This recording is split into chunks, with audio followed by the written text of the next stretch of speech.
Imagine this. You walk into a store, you see something shiny, a phone, a jacket, a vacation poster, you don't have the money, but the cashier smiles and says just tap. And suddenly money doesn't feel real anymore. What if that feeling was designed? Money melting into air like fog. Credit cards didn't just change how we pay. They changed how we think. They turned regular people into perfect customers, and it happened slowly, quietly, on purpose. This story starts before plastic even existed. Before credit cards, money was loud.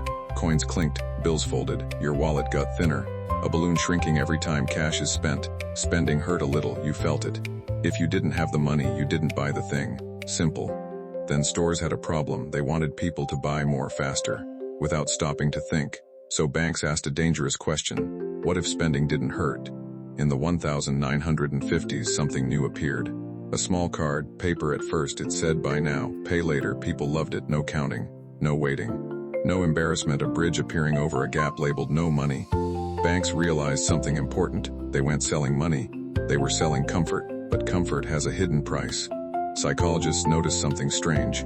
People spent more when they didn't use cash, a lot more. Why? Because the brain feels pain when it loses something physical.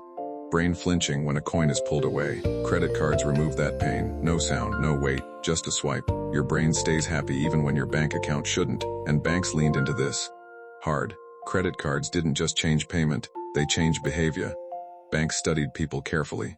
What makes them swipe? What makes them stop? Then they removed the stopping part. One day, banks added a tiny number. Minimum payment due. It looked friendly, manageable. But it was a trap. A tiny door hiding a very long hallway. Paying the minimum feels responsible, but it keeps you paying forever. The longer you pay, the more they earn. Then came points, miles, cashback, free stuff. Your brain lights up.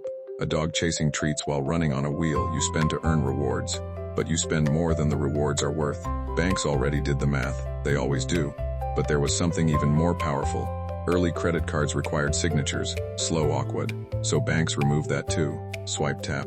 Done. Spending became effortless. Your brain barely notices. Visual metaphor, a mouse clicking except without reading. The easier it is to pay, the less you think. And thinking is dangerous for business.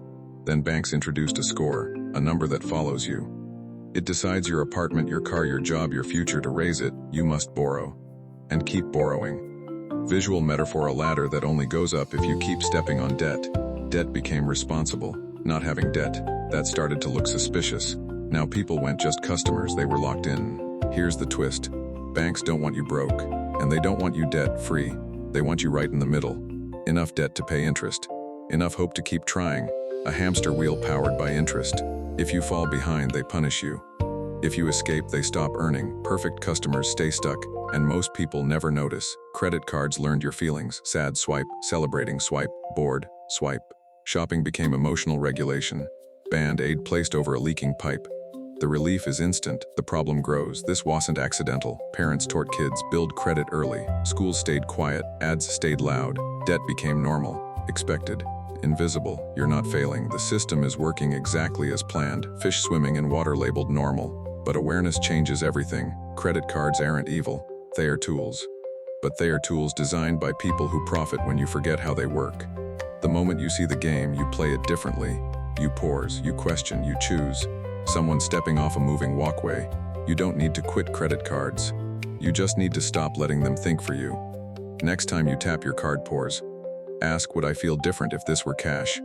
That 1 second is power. If this helped you see money differently, share it with someone who needs it. Because perfect customers are created by silence, and broken systems hate informed people. Subscribe.